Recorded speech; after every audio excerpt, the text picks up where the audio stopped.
जय दोस्त, education point एजी में आप लोग का स्वागत है। तो इस चैनल पे अगर कोई भी नए भाई बहन देख रहे हो तो इस चैनल को सब्सक्राइब कर दें, लाइक कर दें और शेयर भी कर दें अगर अच्छा लगे वीडियो तो अपने दोस्तों के साथ। तो चलिए आज मैं बताता हूँ प्रतिरोध के बारे में कि प्रतिरोध आखिर होता क्या है। ठीक है, प्रतिरोध किसे कहते हैं। ठीक है, तो देखिए प्रतिरोध के मतलब होता है क्या होता है, रुकावट होता है, जिसको इंग्लिश में रेसिस्टेंस बोलते हैं।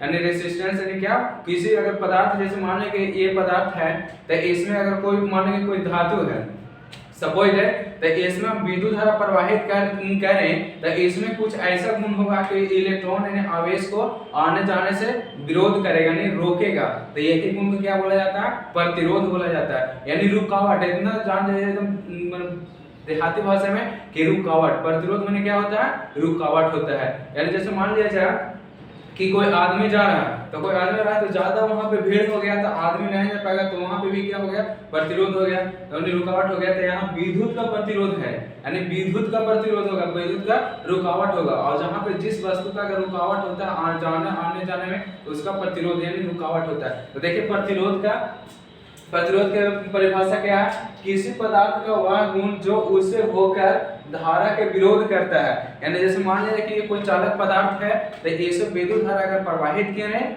ठीक है, इसे अगर विद्युत धारा को प्रवाहित करें तो इसमें कोई विरोध उत्पन्न होगा, यानी आवेश को आने जाने से क्या करेगा, रोकेगा। तो रोकेगा तो इसी गुण को क्या करता है, विरोध करता है, उसे उस पदार्थ के विद्युत का प्रतिरोध कहते हैं।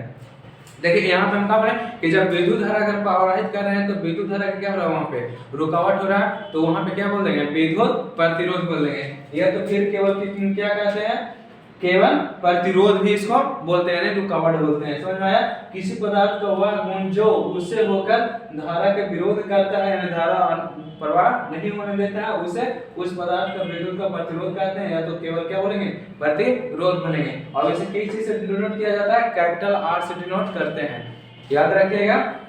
इसे कैपिटल आर द्वारा दर्शाया जाता है,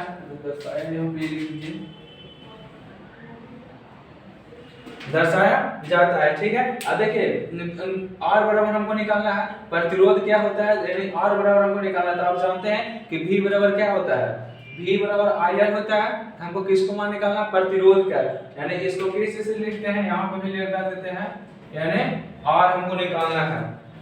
तो देखिए यहाँ पे R हमको तो V बराबर जानते, V बराबर क्या होता है, IR होता है। तो R बराबर निकालें तो V बटा IR हो जाएगा। अब देखिए इसमें R बराबर क्या हो गया, V बटा IR, यानी V जहाँ क्या है, देखिए यहाँ पे लिखा हुआ I क्या है, धारा हो गया, I धारा, यानी कितना धारा प्रवाह, उसमें कोई चालक पदार्थ में कितना धारा प्रवाह हो रहा है। और V क्या हो गया, यहाँ पे विभवांतर हो गया, और क्या है, प्रतिरोध है, यानी जिसको रेसिस्टेंस बोलते हैं, और क्या है, प्रतिरोध है। और देखिए इसको चिन्ह की कैसे लेकर चिन्ह रहता है, ये और अगर ई सिंबल अगर आप देखते हैं, जहां भी देखते हैं तो इसका मतलब क्या बताता है कि प्रतिरोध ये डिनोट करता है। ठीक है, समझ में आया। देखिए आपको एग्जाम में पूछ देगा कि प्रतिरोध क्या है, इसका प्रतिरोध कितना प्रकार के होता है, या तो फिर प्रतिरोध किन किन बातों पर निर्भर करता है, उस सब मैं इस वीडियो में आपको बताऊंगा। बट ये वीडियो को पूरा आप देखते रहिए, अंत तक देखते रहिए। आपका एग्जाम में बहुत इंपॉर्टेंट ये रहता है, एग्जाम में पूछता है, इसलिए मैं सोचा कि इसको थोड़ा अलग वीडियो बना देते हैं। और एक होता है श्रेणी क्रम समांतर क्रम, तो उस सभी का हम मतलब पूरा अच्छा से डील कर देंगे। तो ये इतना है, ये हो गया, ये तो सिर्फ आर के लिए हुआ, यानी प्रतिरोध हो गया। ठीक है, इसको याद रखें, अगर एग्जाम में पूछ देगा प्रतिरोध क्या है तो इतना आप लिख दीजिएगा, तो एग्जामिनर नहीं काटेगा। ठीक है, समझ में आया। चलिए अब बताते हैं कि प्रतिरोध किन किन बातों पर निर्भर करता है।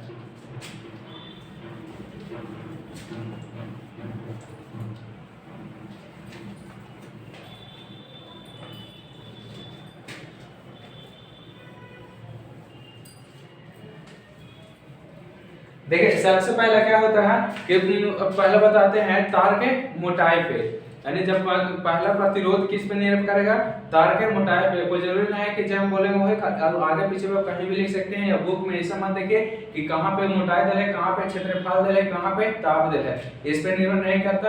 बट आप अच्छा से लिख दीजिए यहाँ वहाँ करके। तो जैसे मान लीजिए पहले क्या है, तार के मोटाई पर, तो जैसे तार के मोटाई पे क्या निर्भर करेगा। अब देखिए जैसे मान लिया कि जितना अगर तार के, जैसे मान लीजिए तांबा का तार है, तो तांबा के तार है तो इसको जितना अगर मोटा करेंगे और इसमें विद्युत धारा प्रवाहित करेंगे तो इसका प्रतिरोध क्या होगा, कम हो जाएगा, कम होगा। और अगर मान लें कि यही तार को हम खींच के इसको पतला कर दें, यानी क्या कर दें, खींच के पतला कर दें, तो क्या होगा, इसमें प्रतिरोध ज्यादा हो जाए। चलिए देखिए एग्जांपल के रूप में बताते हैं। जैसे मान लिया जाए कि एक दो गो पाइप लिए हैं, ये दो क्या लिए, पाइप ले लिए। चलिए इसको हम लंबा थोड़ा कर देते हैं, इसको खींच के।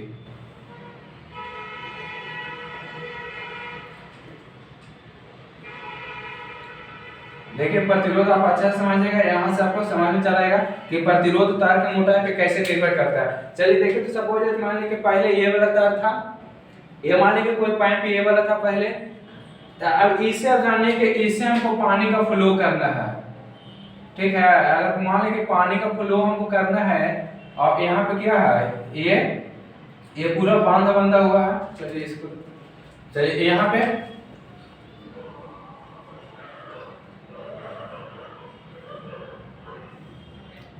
इसे लगा देते हैं और यही वाला को इतना खींच के हम क्या कर दिए हैं, लंबा कर दिए हैं, ठीक है। अब देखिए यहाँ पे जैसे मान लीजिए इधर के पूरा पानी भरा हुआ है, ठीक है, पूरा पानी भरा हुआ है, ऐसा पूरा है। तो अब देखिए यहाँ पे कि किसमें ज्यादा पानी जाएगा, इसमें ज्यादा पानी फ्लो होगा कि इसमें ज्यादा पानी फ्लो होगा। प्रेशर नहीं देखना है आपको, दाब नहीं देखना है, ठीक है, आपको पानी का अति देखना है, मैग्नेटिक अति इसका परिमाण देखना है, यानी कितना उसमें प्रवाह होगा। तो देखिए तो इसमें जब पानी प्रवाह होगा इसमें ज्यादा परिमाण यहाँ पर, ठीक है। देखिए तो यहाँ पे अगर इसमें एक पानी का खोल लें और इसमें यही वाला का, फिर यहाँ पे अगर इसको लंबा कर दें, खींच के क्या कर दिए हैं, इसको खींच के इसको दूना लंबा कर दिए, तो देखिए तो इसमें ज्यादा पानी का ज्यादा प्रवाह होगा कि इसमें ज्यादा पानी का प्रवाह होगा। तो आप कहेंगे कि इसमें ज्यादा पानी का प्रवाह होगा। तो यहाँ पे आप समझ में आया कि जब अगर तार की अगर मोटाई क्या करेंगे, बढ़ाएंगे, तार को बढ़ाएंगे तो यहाँ पे पानी का प्रतिरोध क्या हो जाएगा, कम जाएगा। अब यही तार को हम पतला कर दें तो इसमें पानी क्या होने लगेगा, कम फ्लो होने लगेगा, यानी कम बहाव होने लगेगा। देखिए जैसे ऐसे हम सोच सकते हैं कि पतला पाइप जो मोटा पाइप है और पानी का पूरा अथाह है, तो सबसे ज्यादा किसमें पानी जाएगा, इसमें ज्यादा जाएगा, इसमें जाएगा। और इसमें क्या होगा, इसमें कम पानी फ्लो होगा। तो यही गुण सेम पदार्थ में भी होता है, विद्युत धारा में भी होता है कि जो जितना मोटा अगर पदार्थ रहेगा वो चालक होना चाहिए। ऐसा नहीं है कि अचालक पदार्थ को मोटा कर देंगे, लेकिन पदार्थ क्या होना चाहिए, चालक होना चाहिए। तो जितना मोटा रहेगा उसमें क्या होगा, धारा ज्यादा प्रवाह होगा, विद्युत धारा भी ज्यादा प्रवाह होगा। और जितना उसको पतला रहेगा उसमें विद्युत धारा प्रवाह होगा। तो तार की मोटाई पर निर्भर क्या है, प्रतिरोध, यानी जितना तार की मोटाई को अगर मोटा करेंगे तो प्रतिरोध क्या हो जाएगा, कमेगा, और तार के अगर पतला करेंगे तो प्रतिरोध बढ़ेगा, यानी अपोजिट हो गया। इसको बढ़ाएंगे तो प्रतिरोध घटेगा, और इसको लंबा करेंगे तो प्रतिरोध बढ़ेगा, और पतला कर देंगे तो प्रतिरोध बढ़ेगा। चलिए इतना हो गया। चलिए अब देखिए इसका क्षेत्रफल पर भी निर्भर करता है, तार के क्षेत्रफल पर, तार के पृष्ठीय क्षेत्रफल, देखो पृष्ठ इसको बोला जाता है ई वाला के, ठीक है, अनुप्रस्थ काट का क्षेत्रफल,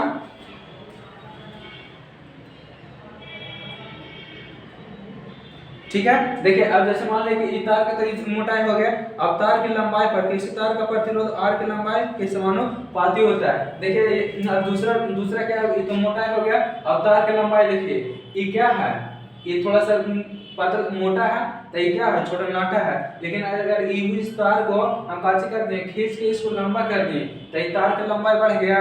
तो वही कहता है जैसे r जो होता है, और डायरेक्टली प्रोपोर्शनल टू क्या होता है, एल का होता है। अगर जितना हम लंबाई बढ़ाएंगे यही तार को, अगर इसी तार को हम जितना खींच के लंबा करेंगे उसका प्रतिरोध क्या होगा, बढ़ेगा।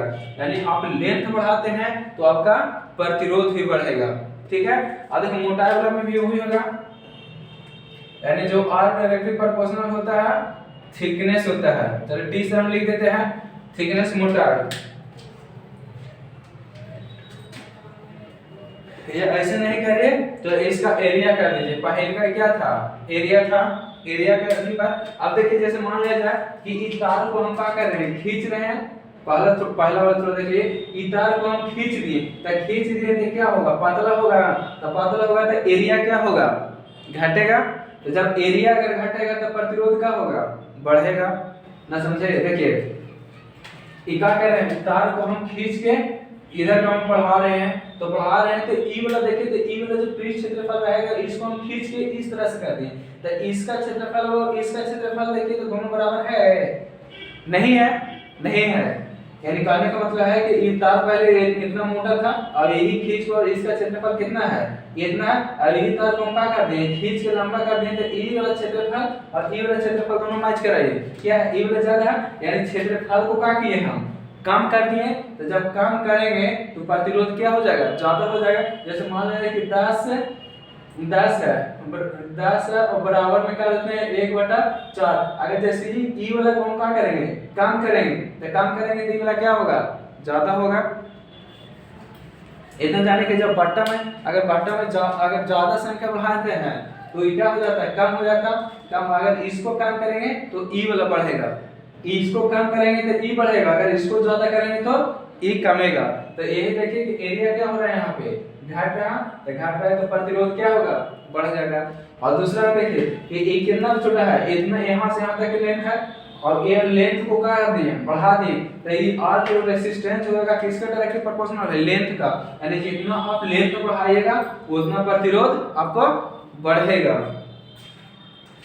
ठीक है, अब इस तरह से लिख लीजिएगा कि जब क्षेत्रफल को अगर घटाते हैं तो प्रतिरोध बढ़ता है, और जब कोई चालक तार का लंबाई में अगर वृद्धि करते हैं तो उसका प्रतिरोध भी वृद्धि होगा। ये डायरेक्टली प्रोपोर्शनल होता है, और एरिया का इनवर्सली यानी व्युत्क्रमानुपाती होता है, और ये समानुपाती होता है। अब तीसरा देखिए, तीसरा आपको होता है चालक के पदार्थ का।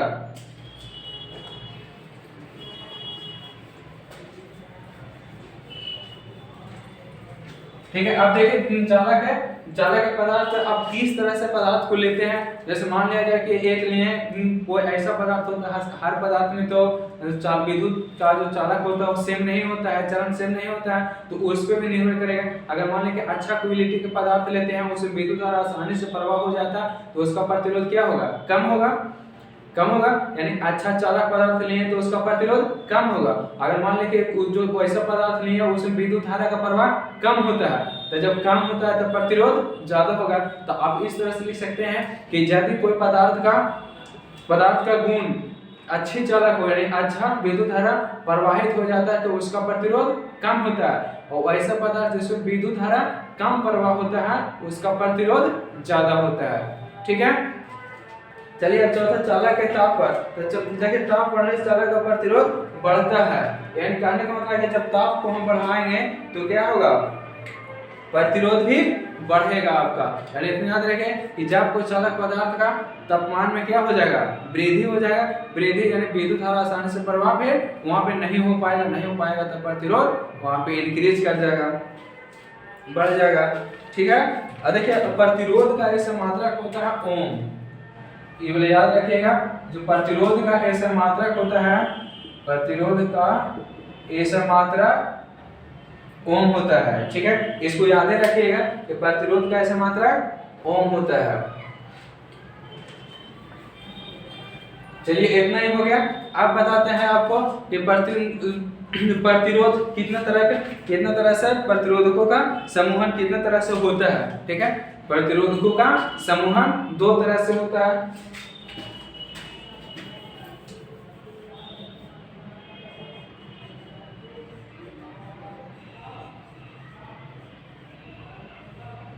प्रतिरोधकों का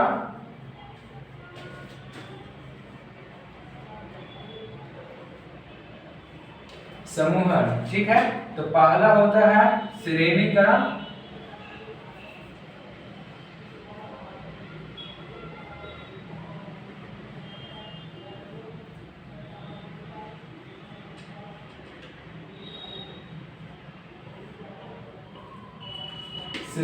समूहन, और दूसरा होता है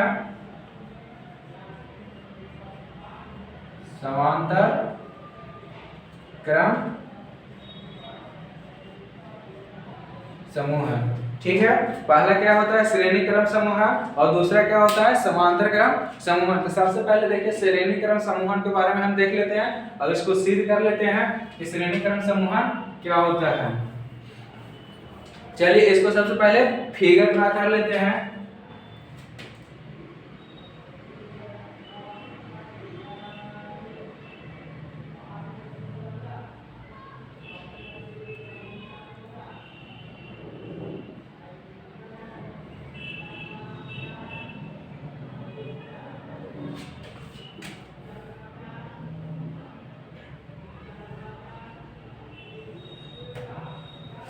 चलिए ये यहाँ मान लेते हैं R1 R2 R3 और धारा जो प्रवाहित हो रहा है उसको I धारा प्रवाहित हो रहा है और इसमें जो विभवांतर है V1 V2 V3। ठीक है, इसका विभवांतर V1 V2 और V3 है। अब एक को क्या करते हैं कि एक को समतुल प्रतिरोध पूरा जोड़ के बना लेते हैं, तो उसको दे देते हैं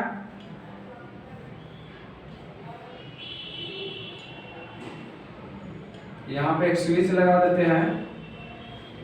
चलिए इसमें टोटल अगर देखें तो टोटल का समूह जुड़ा गया। अब इसमें क्या है, इसमें भी धारा I धारा का प्रतिरोध है और इसका विभवांतर V है। इसमें विभवांतर क्या है V है और इसमें धारा I है। ठीक है, तो देखिए यहाँ पे आपको थोड़ा सा लिखना पड़ेगा। यहाँ पे क्या लिखना पड़ेगा कि मान लिया कि चलिए लिख देते हैं। देखिए मान लिया कि R1 R2 R3 प्रतिरोध है, क्या है जो चालक है प्रतिरोध है, क्या R1 R2 R3 चालक पदार्थ का प्रतिरोध है जिसमें धारा I प्रवाहित हो रहा है। समझ आया, धारा I प्रवाहित हो रहा है तथा जिसका विभवांतर V1 V2 V3 है। इतना आपको लिखना पड़ेगा। और यहाँ पे आपको ये सेल है, इधर प्लस रहता है इधर माइनस रहता है और यहाँ पे स्विच है, ये आपका सेल है, यहाँ पे स्विच है। ठीक है, तो देखिए यहाँ पे अब क्या मान रहे थे, मान लिया कि R1 R2 R3 तीन प्रतिरोध है जिसका विभवांतर V1 V2 V3 है तथा उस चालक तार में धारा I है जिसमें सेल यहाँ पे लिया गया और एक स्विच लिया गया है S। स्विच को S से कर दीजिए, यहाँ पे स्विच S लिया गया है और एक समतुल प्रतिरोध है जिसका प्रतिरोध क्या है R S है। इसमें भी धारा का प्रवाह कितना हो रहा है I हो रहा है और इसका विभवांतर टोटल V मान लिए। तो देखिए तो आप जानते हैं कि V बराबर होता क्या है I R होता है क्या। चलिए इसको सीधा करते हैं कि V बराबर क्या होता है I R होता है। तो यहाँ पे देखिए कि अगर V1 हम करें तो V1 करें तो धारा तो यही में प्रवाहित हो रहा है, I प्रवाहित हो रहा है सबों में, तो I R होता है I R। तो देखिए तो इसमें प्रतिरोध हम देख लेते हैं पहले, तो क्या R1 है। ठीक है, अब यहाँ V2 बराबर अगर देखें तो V2 बराबर भी I R V2 तो R2 हो जाएगा और धारा तो वही रहेगा I R2। ठीक हो गया। और V3 बराबर अगर देखें तो क्या हो जाएगा V3 बराबर R3 into I R3 into I। ठीक है, इतना हो गया। अब देखिए यहाँ पे कि अगर टोटल को हम V जो प्रतिरोध है उसको क्या मान लेते हैं, टोटल V मान लेते हैं। टोटल प्रतिरोध क्या मान लेते हैं V मान लेते हैं। क्या जब एक अथी में जोड़ा हुआ है तो टोटल प्रतिरोध क्या मान लेते हैं V मान लेते हैं।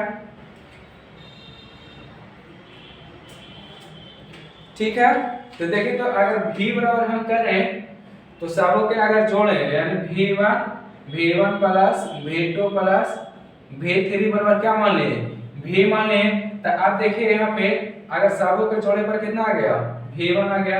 चलिए यहाँ पर जोड़ देते हैं, इसको पहले जोड़ लीजिए I R1 plus I R2 plus I R3। ठीक है, अब यहाँ पे लिख दीजिए टोटल के बदले कितना लिख देते हैं V लिख देते हैं।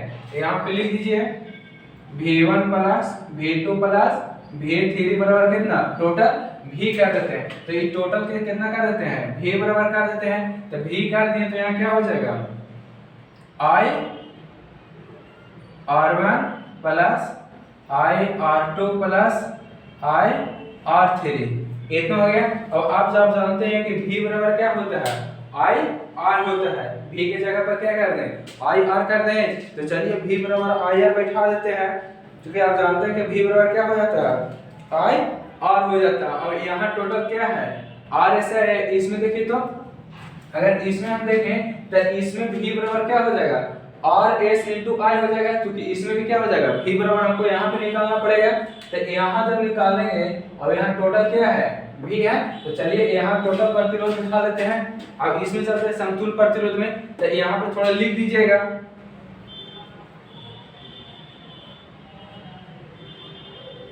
समतुल प्रतिरोध का विभवांतर क्या है V है। और प्रतिरोध क्या है प्रतिरोध RS है। और धारा तो वही RI रहेगा है। तो अब यहाँ देखिए तो जब इसमें अगर V बराबर निकाले तो V बराबर तो यहाँ बैठा देते हैं।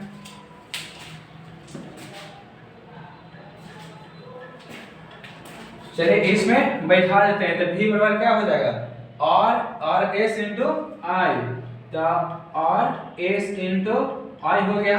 और बराबर देखिए तो यहाँ पे हम टोटल क्या ले लेते हैं I सब में कॉमन ले लेते हैं। तो जब I कॉमन लेंगे तो क्या हो जाएगा R1 plus R2 plus R3 हो गया। देखिए सब में I कॉमन है तो I कॉमन ले लिए और यहाँ से यहाँ काट दीजिए। तो देखिए तो हमको क्या क्या प्राप्त हो गया। इसको नीचे लिख दीजिएगा जगह नहीं है तो यहाँ पे लिख दे रहे हैं यहाँ पे, लेकिन आप नीचे ही ऐसे लिखिएगा ठीक है। तो RS बराबर अगर देखें तो RS बराबर क्या हो गया R1 plus R2 plus R3। यही आपको प्रूव करना था ठीक है। श्रेणी क्रम समूहन का व्यंजक हो गया। समझ में आया। इस श्रेणी क्रम समूहन का व्यंजक इस तरह से आपको सिद्ध करना पड़ेगा। इसको फिगर इस तरह से याद रख लीजिए। बस इतना आपको सिद्ध करना रहेगा और लिखना रहेगा।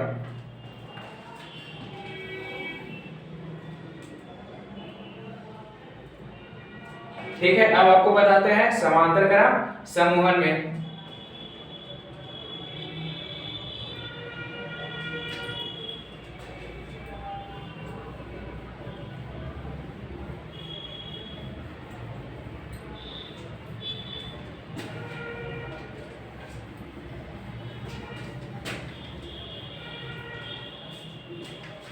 चलिए इसका फिगर खाली यहाँ पे थोड़ा सा चेंज हो जाएगा।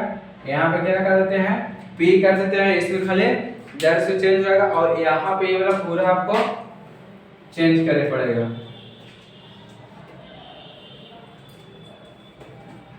ठीक है। चलिए देखिए इसको फिगर बना देते हैं।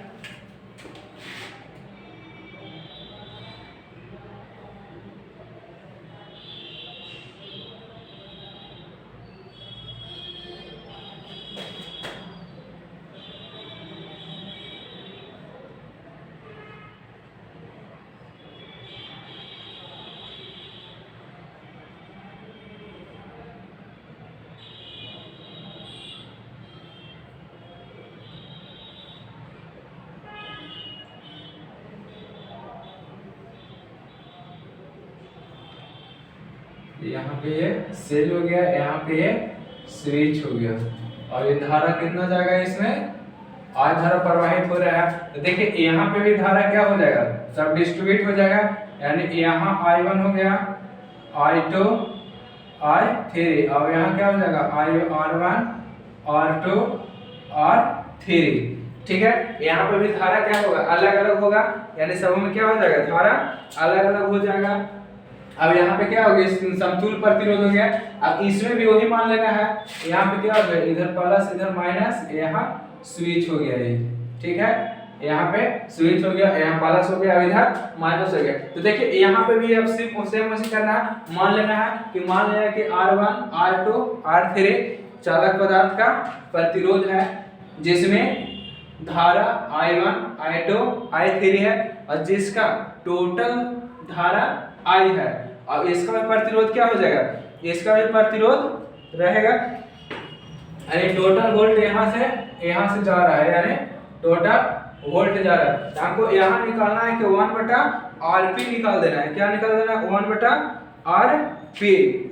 ठीक है, तो देखिए यहाँ पे कि आप जानते हैं तो वैसे तो मान लेना है तो उतना माना जाएगा। चलिए अब देखिए यहाँ पे कि V बराबर होता क्या चाहिए, यानी धारा बराबर क्या हो जाता है। सबसे पहले I बराबर R बराबर लिख, I बराबर, चलिए V बराबर देखते हैं क्या होता है, I R होता है। ठीक है, V बराबर क्या होता है, I R, यानी टोटल वोल्ट कितना हो गया, V हो गया यहाँ पे। चलिए V1 बराबर क्या हो जाएगा, I R1। ठीक है, तो यहाँ देखिए कि अगर V बराबर हम निकाले तो V टोटल V कितना था, I1 है ना, यहाँ I1 अलग अलग है, V तो एक ही है। तो V बराबर क्या हो जाएगा, V बराबर I R1 हो गया। ठीक है, अब देखिए अब V2 बराबर क्या हो जाएगा,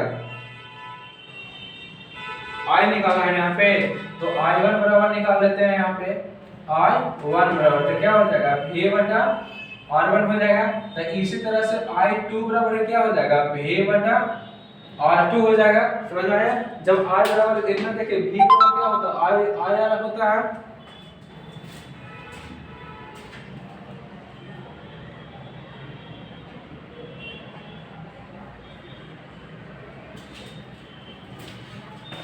V बराबर I2 बराबर कितना हो जाएगा, V बटा R2 हो जाएगा, और I3 बराबर कितना हो जाएगा, V बटा R3।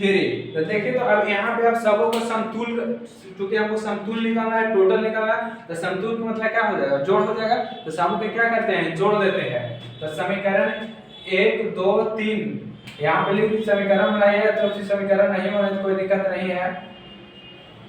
अब सबों को जोड़ देते हैं, तो सबों को जब जोड़ेंगे तो I1 plus I2 plus I3 बराबर क्या हो जाएगा, V बटा R1 प्लस V बटा R2 प्लस V बटा R3। ठीक है, अब यहाँ पे टोटल इसको क्या मान लेते हैं कि I मान लेते हैं, धारा क्या मान लेते हैं, I मान लेते हैं, क्योंकि यहाँ टोटल क्या है, I है। तो ये टोटल के बराबर कितना मान लेते हैं, I, चूंकि यहाँ पे क्या है, समतुल प्रतिरोध, तो समतुल प्रतिरोध में क्या हो जाएगा, I हो जाएगा। तो I यहाँ पे लिखे, तो I बराबर यहाँ पे लिखिएगा, तो इसको टोटल कितना लिख देंगे, I। तो I बराबर यहाँ क्या हो जाएगा, V बटा R1 प्लस V बटा R2 प्लस V बटा R3। तो V बराबर क्या हो जाएगा, I बराबर थोड़ा सा क्या, V बटा R, तो V बटा R, तो यहाँ क्या हो जाएगा, V और क्या हो जाएगा, P हो जाएगा, क्योंकि समतुल प्रतिरोध में क्या बना है, प्रतिरोध तो P माने हैं। तो इतना बड़ा, यहाँ से क्या ले लेते हैं, कॉमा, V कॉमा ले लेते हैं। तो जब V कॉमा लेंगे तो क्या हो जाएगा, 1 बटा R1 प्लस 1 बटा R2 प्लस 1 बटा R3। देखिए यहाँ से यहाँ भी कैंसिल आउट हो गया, जब कैंसिल आउट हो गया तो क्या बचा, 1 बटा Rp बराबर 1 बटा R1 प्लस 1 बटा R2 प्लस 1 बटा R3। यही आपको कौन सा निकल गया, समांतर क्रम समूहन। कौन सी था, समांतर क्रम समूहन। तो देखिए आपको पे इस पे डायरेक्ट अगर न्यूमेरिकल पे पूछ देगा कि श्रेणी क्रम समूहन और समांतर क्रम समूहन, और 2-3 प्रतिरोध दे देगा। चलिए प्रतिरोध देके एगो न्यूमेरिकल को भी सोल्व कर लेते हैं, तब समझ में चल आएगा।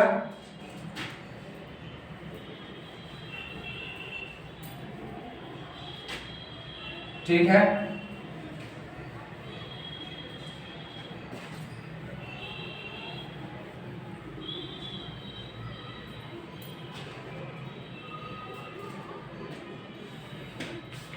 चलिए देखिए, आपको बुक से ही क्वेश्चन को उठाते हैं और आपको बताते हैं कि कैसे रहता है आपको।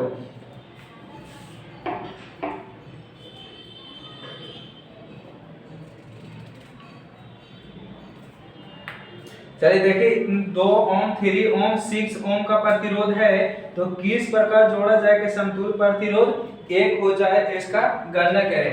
देखिए आपको दिया हुआ है कि एक तार का प्रतिरोध है, देखिए तार क्वेश्चन दिया हुआ है कि 2 ओम, 3 ओम, 6 ओम, 2 ओम, 2 ओम और 3 ओम तथा 6 ओम। और कह रहा है कि इतना को किस तरह से हम जोड़ें, यानी कहने का मतलब है कि श्रेणी क्रम जोड़ें चाहे तो फिर समांतर क्रम जोड़ें, तो हमको कौन सा फॉर्म में, अगर कौन सा श्रेणी में जोड़ेंगे तो हमको प्रतिरोध 1 मिलेगा। अब देखिए समांतर क्रम समूहन वाला फार्मूला क्या था कि समांतर वाला 1/Rp, Rp बराबर 1/R1 plus 1/R2 plus 1/R3। और श्रेणी क्रम में क्या था, Rs बराबर R1 plus R2 plus R3। ठीक है, यही फार्मूला आपको है समांतर क्रम के लिए ए, श्रेणी क्रम के लिए ए। तो यही कह रहा है कि 3 प्रतिरोध आपको दिया हुआ है, तो ये कौन सा श्रेणी में जोड़ा जाए कि हमको प्रतिरोध 1 मिले, या इस तरह से भी आपको पूछ सकता है कि कौन सा श्रेणी में हम जोड़े कि जिसका प्रतिरोध कम से कम मिले। ठीक है, इतना आपको याद रखना है।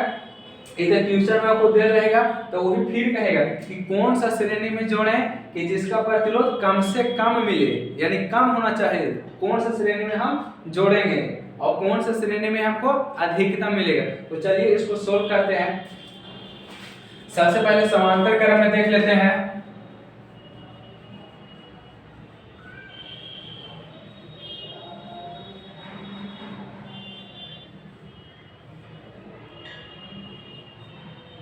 समांतर क्रम समूह, तो देखिए समांतर क्रम समूह बैठा देते हैं 1/Rp बराबर, तो देखिए R1 कितना दिले है, 2 दिले है, चलिए 2 ओम बैठा दिए, प्लस R2 कितना दिले है, 3 दिले है, तो 1/3 इसको बैठा दीजिए,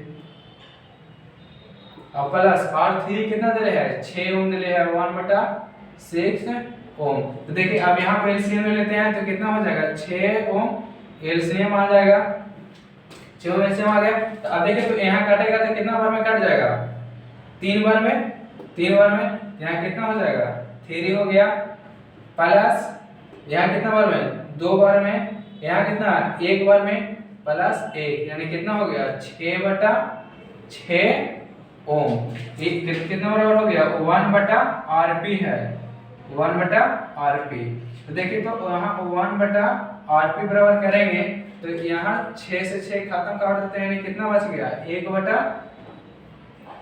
1/1 नीचे क्या है, ओम बचा हुआ है, 1 ओम बचा हुआ है।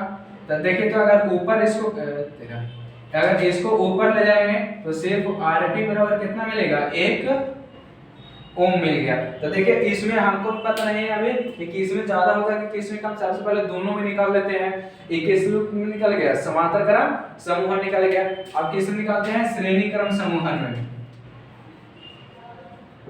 श्रेणी क्रम समूहन इसमें बैठा दिए तो Rs बराबर क्या होता है, Rs बराबर देखिए R1 plus R2 plus R3, अब इसको बैठा दीजिए 2 ओम प्लस 3 ओम प्लस 6 ओम। ठीक है, तो कितना हो जाएगा, 5 6 5 11, यानी Rs बराबर कितना हो गया, 11 ओम हो गया। तो देखिए सबसे कम हमको किसमें मिला, समांतर क्रम समूह में मिला।